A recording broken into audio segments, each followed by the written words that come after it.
TIFU. Our HR director had a mental breakdown because of me. My company, 300 employees, hired a nice and motivated young woman as a new HR director. She knew her job, and with her our HR department improved a lot. It started to act like real HR department. One of her biggest project was creating an online training for all employees that will cover OSHA, workspace behavior, treatment of colleagues and kitchen etiquette.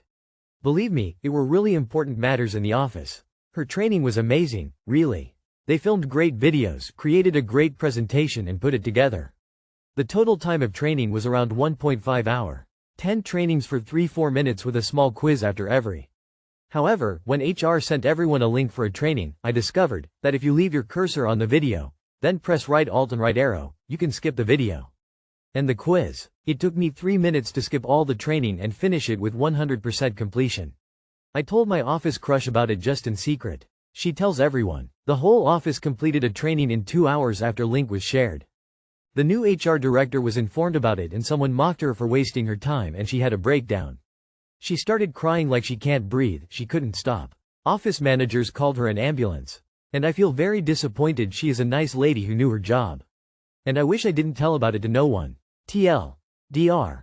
A nice HR director created a great training. I discovered how to complete it fast. People completed it and mocked HR director. She started crying and couldn't stop. Welp, at least you know your office crush fucking sucks. Her training was amazing, really. They filmed great videos, created a great presentation and put it together. How would you know? Didn't you skip the whole thing? Sounds like she had a breakdown because of the dickheads mocking her, not you. The interface just needs a redesign to not let you skip, and or actually check you answered the quiz properly. It's a minor issue and pretty expected for an initial attempt. 2 people can keep a secret if one of them is dead. Today I fucked up by having a crush on an asshole. At least you proved why additional training was necessary. Congratulations. Today I fucked up, got drunk at a Christmas party and gave her my room key. Last week I went to my company's Christmas party. A very fancy, even for the 800 plus staff, open bar all night kind of deal. At around 2 a.m. I was standing at the bar chatting up the young lady who is head of HR.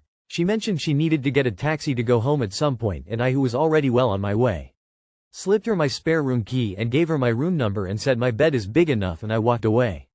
A bit later she approached me laughing, saying it's probably a bit unprofessional for her to sleep over. I was shocked as I at first couldn't remember what I did. I went back to work today again, forgetting about the incident, only for a good friend to come to me and ask if I have been fired yet. That brought it all back. Do I regret it? Definitely not, and I would probably do it again. Too long did not read. Propositioned the head of HR for a sleepover. Chatting up the young lady who is head of our. Bro, no. Getting drunk at a business party sounds like a bad idea all around. You did not fuck up. You offered it once, meaning you did not harass her into accepting. You gave her the key and walked away, meaning you gave her the chance to overthink it alone and safely exit the situation. You did everything right and left her in charge in deciding what she would do. Could have gone with my hotel room's couch pulls out, but I don't. You'll be fine. That doesn't meet the requirements for sexual harassment. You're allowed to make one proposition, but just one. She declined, you moved on. Now, about the last part, I do it again. That might not play in your favor. Did she take the key?